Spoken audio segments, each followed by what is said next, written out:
নবী সাল্লাল্লাহু আলাইহি সাল্লাম যখন মক্কা থেকে মদিনায় হিজরত করলেন,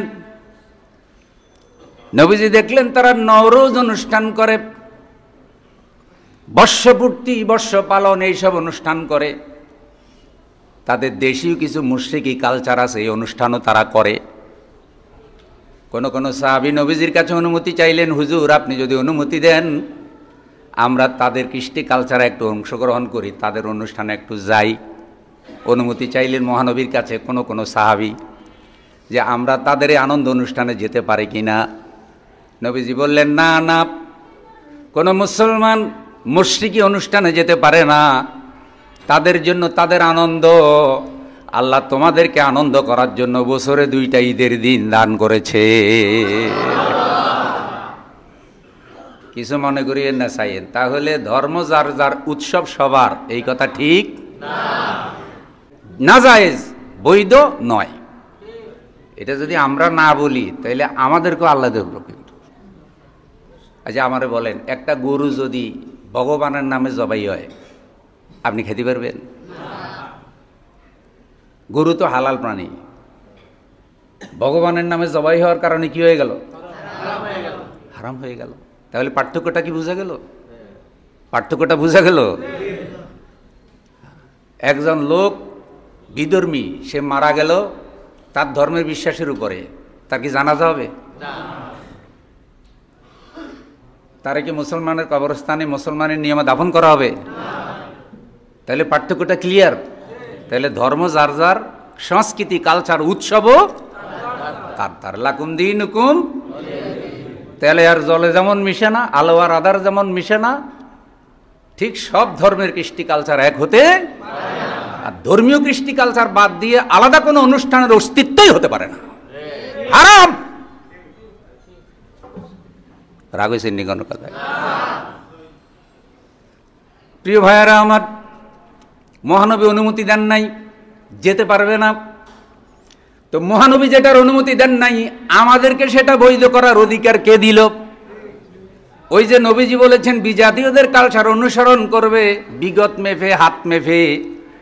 যারা বিজাতীয় কালচার ত্যাগ করার কথা বলবে তারা ওদেরকে শত্রু মনে করবে, ওদের উপরে জুলুম করবে, অত্যাচার করবে, যাতে হক কথা কেউ বলতে না পারে। এই জন্য হক কথা যেসব আলেমরা বলবে তারা ওদের কণ্ঠ বন্ধ করে দিতে চাইবে।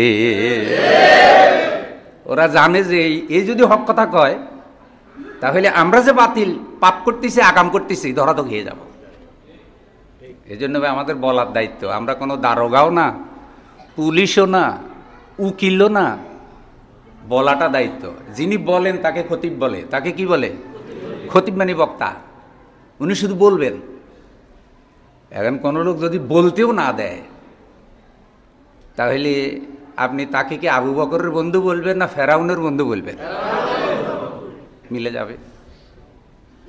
যার চরিত্র যেমন সেটা সেভাবে মিলে যাবে। তাহলে আসুন, এইসব কৃষ্টি কালচার আমাদের সাথে মিলে না, এটা আমরা করব না। আমাদের তরুণদেরকে এইসব আগ্রাসন ভয়ঙ্করভাবে গ্রাস করেছে। এখন এইসব দিবসগুলোতে কি করে আমি কয়েকটা বলি। 1 নম্বর হলো নাচ গান করে। তরুণরা কি করে? বড় বড় ডেকসেট, বিভিন্ন truck, pick up van, van গাড়ি, সব এগুলো লাগাইয়া সারা রাত নাচ গান। হ্যাপি কি জানি নিউ ইয়ার, হ্যাপি। আর পহেলা বৈশাখে বলি এসো হে বৈশাখ এসো, এসো হে বৈশাখ, মানে এটা ডাকতে হবে, না ডাকলে বৈশাখ আসবে না। আর হ্যাপি নিউ ইয়ার না বললে 2024 সাল হ্যাপি হওয়ার কোনো সম্ভাবনা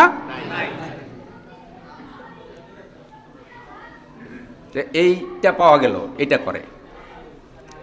আরেকটা করে মদ খায়। কি খায়? মদ আমাদের দেশে আসেনি?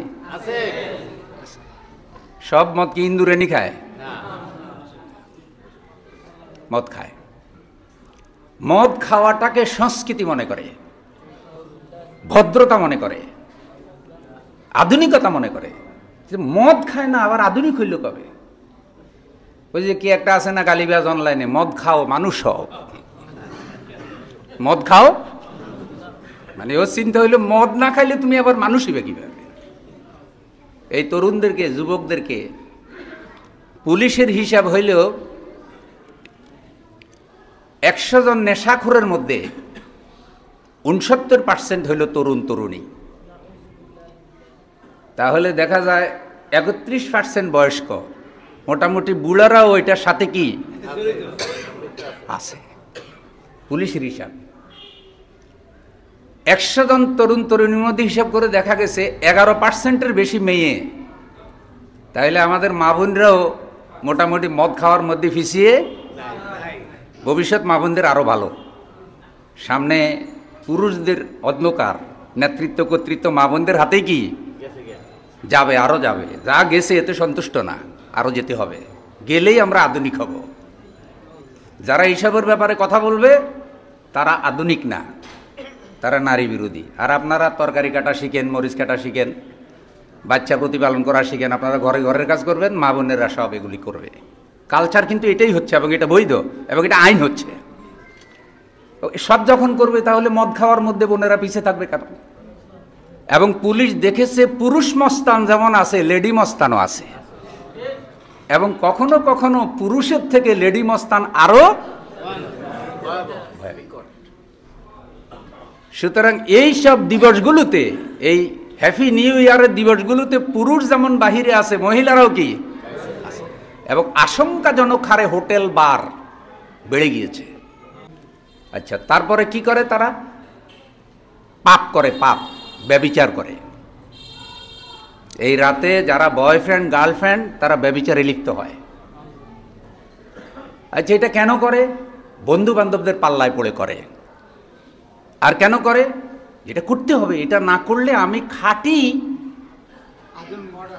মডার্ন খাঁটি হবো কেমনে, দেশপ্রেমিক হব, খাঁটি নাগরিক হবে। এই হুজুররা আমাদেরকে এগুলোর বিরুদ্ধে বইলে মধ্যযুগে নিয়ে যেতে চায়, আমাদের হাসি আনন্দ সব কবরস্থানে পরিণত করতে চায়।